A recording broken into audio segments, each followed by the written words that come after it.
Dinala sa Cagayan de Oro City si Jacob Coco Rasuman mula sa Maynila. Haharap sana siya sa kanyang arraignment sa kaso ng syndicated estafa na inihain ng mga umano'y na biktima niya sa isang investment scam. Pero hindi ito natuloy. Makibalita tayo live kay Joe Legaspina ng GMA Northern Mindanao. Joe.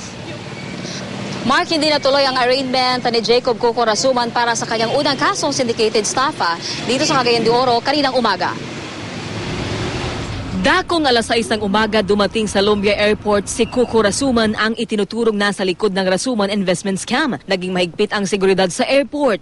Kagabi lang may mga nakaabang ng pulis at tauhan ng NBI. Nakaposa siyang dinala ng NBI at pulisya sa Hall of Justice ng Cagayan de Oro City. Ang engagement area sa kanong adlaw lagi natong full complement sa atong kapulisan sa NBI ug sa atong armed forces. Mahigpit din na seguridad ang sumalubong kay Rasuman sa Hall of Justice. Isinara ang lahat ng gate. Sa likod siya idinaan. Marami kasing complainants ang nakaabang sa main entrance. Hindi pa rin pinapasok ang iba pang taong may hearing sana sa korte para matiyak na ligtas ang lugar pagdating doon ni Rasuman. Nahaharap sa reklamong syndicated estafa si Rasuman.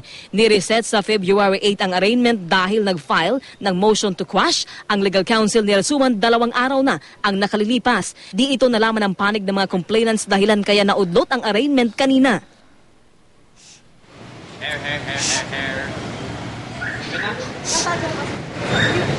Pasado alas 2:30 kanina dito sa Hall of Justice, sinimulan ang hearing ni Jacob Coco Rasuman. At gaya rin ng kanilang umaga, ini-move din or na-move pa rin itong hearing na ito ngayong February 8, ngayong taong ito, para mabigyan rin ng pagkakataon na makasubmit ng pahayag or comment itong prosecution. Gayon din ang panig naman ni Coco Rasuman.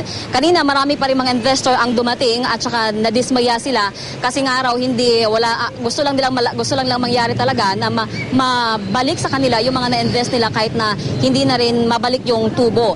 Yun lang yung latest na sinasabi kanina ng mga investors. At saka sa ngayon naman po yung kampo ni Coco Rasuman patungo ng airport para pabalik ng Maynila. At yan ang pinaka-latest mula rito sa Cagayan de Oro. Joe Legaspina, Nagbabalita, Pilipinas.